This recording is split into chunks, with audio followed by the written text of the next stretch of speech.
So how did I get here to where pairing base is right now? And to my belief that this is, is that too much?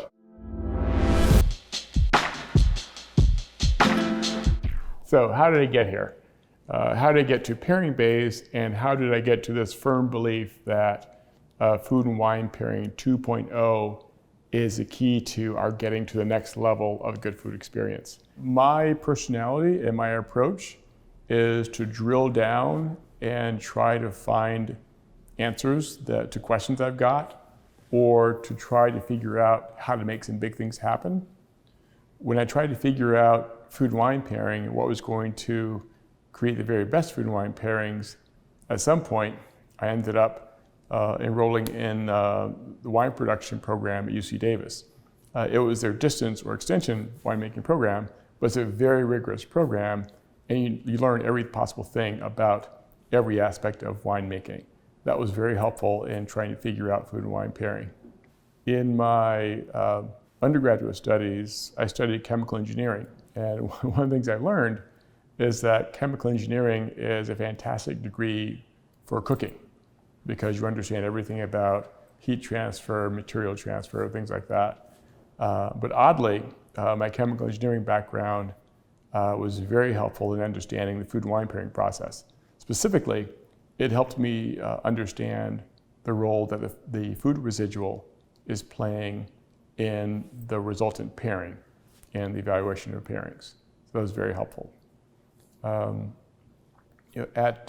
Early on, when I tried to figure out how to get us to a better place in our food culture, I thought the answer was to connect wine and food together in order to realize the promise of food and wine pairing.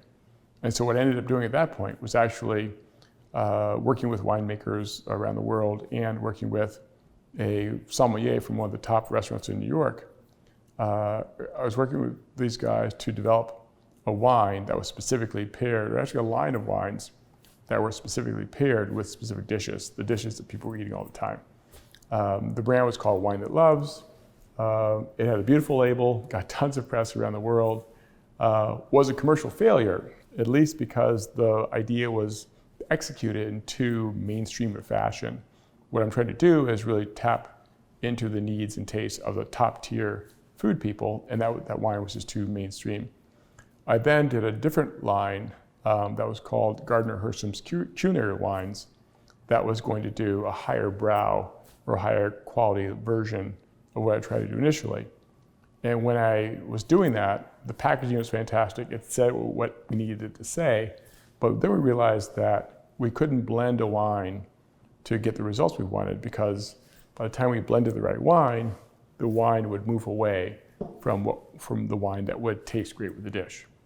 At that point, the light bulb went off that, there are tons of great wines out there. The world does not need another wine. But we do need something to help us find the wines that are going to be fantastic with the dish. And that's when I went down the road to figure out what process or tools or resources are going to help us find the wines that really do taste fantastic with a dish, or which wines do deliver the promise, the true promise, the higher level promise of food and wine pairing. And that's how I got here.